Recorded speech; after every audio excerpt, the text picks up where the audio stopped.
France Bleu Vaucluse. Les journées européennes des métiers d'art, donc, comme je vous le disais, se préparent. C'est du 5 au 7 avril prochain. Et ça vous intéresse, Philippe Garcia ? Événement particulièrement célébré à Pernes-les-Fontaines, labellisé Ville et métiers d'art. Les artisans qui ont leur atelier se sont réunis depuis 2017 dans l'association Les Ateliers de Pernes. Et parmi eux, il y a Didier Bougon, avec son atelier rempli de ses créations et de celles qu'il restaure. Il est créateur donc d'orgues de Barbarie. Je vais faire un réglage de la pneumatique avec les répétitions des notes. Donc ça, c'est une gamme de répétitions qui me sert pour accorder et pour régler justement la répétition de la note. Donc en fait, c'est un bout de carton, comment on appelle ça, carton perforé, oui, ça s'appelle comment ça ? Oui, c'est un carton perforé, mais celui-là est spécifique parce qu'il marque toute la gamme avec des notes bien répétées qui se suivent. Ça me permet de le régler, mais aussi d'harmoniser. Et ça, c'est le travail le plus intéressant. Donc la gamme, c'est ça. Donc une note longue et une série de petites notes après. Parce qu'au printemps, les professionnels ou semi-pros, ceux qui sont propriétaires d'un orgue de Barbarie, viennent les faire réviser, c'est ça l'idée ? Oui, ils commencent la saison à partir du mois de mai, aussi bien les professionnels que même les amateurs. Ouais. Là, je suis en train de travailler sur un où la soufflerie a été mangée par des souris, parce qu'il a pas assez servi. Un orgue s'abîme s'il sert pas. Donc, et en fonction de l'atmosphère autour, j'imagine. Oui, ça prend des coups de chaleur à l'extérieur. Oui, mais ça c'est pas gênant si on le fait tourner. Ouais. Si ça aère en fait. Hein. C'est du cuir, du métal, du bois. Il faut que ça travaille. Didier Bougon, cette passion vous a pris quand ? Vous étiez enfant, ça vous a fait rêver ? Non, pas du tout. Jusqu'à 18 ans, je connaissais absolument pas ça. J'écoutais beaucoup de musique, mais plutôt rock punk.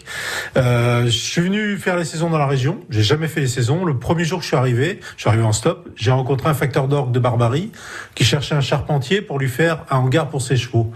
Ma formation de base, c'était la charpente, et mon père était palefrenier, donc les chevaux je connaissais. Donc j'ai fait le hangar, je me suis occupé des chevaux, et j'ai flashé sur ce métier qui en était au début, c'était le début des années 80. On recommençait à fabriquer des instruments neufs. Et j'ai refait un apprentissage, et je suis resté ouvrier, j'ai toujours fait ça, je suis resté à peu près 10 ans ouvrier. Et quand mon patron a arrêté, je me suis mis à mon compte. Là, vous pouvez me montrer quelque chose que vous avez créé de toutes pièces dans votre atelier ? Est-ce qu'il y a une pièce Toutes celles qui sont là, à part celui-là que j'ai fait quand j'étais ouvrier, qui a donc plus de 25 ans, tous les autres, je les ai fait ici ou dans mon atelier chez moi. Alors, c'est souvent sur la base de modèles anciens, pour conserver ce côté rétro ?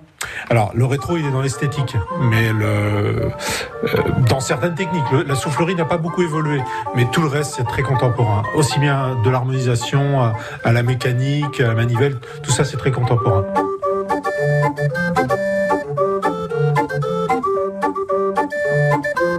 Autour de Didier Bougon, plein de cartons de chansons rétro et modernes qui vont de Piaf à Claudio Capéo. 4 entreprises sont spécialisées dans la fabrication des cartons en France. Super, merci pour cette visite vraiment très intéressante. Il faut savoir que les ateliers de Pernes, c'est une association qui a été créée avec la municipalité, propose une balade qui sera inaugurée le 6 avril prochain. Vous allez sur francebleu.fr, vous y verrez de nombreuses photos pour compléter ce reportage. Et bien d'autres également. N'hésitez pas à continuer à écouter et à aller plus loin en allant donc sur notre site internet francebleu.fr. Vous pouvez y accéder également par le Facebook, notre page Facebook Facebook est là pour vous. Jusqu'à 9h, France Bleu Vaucluse matin.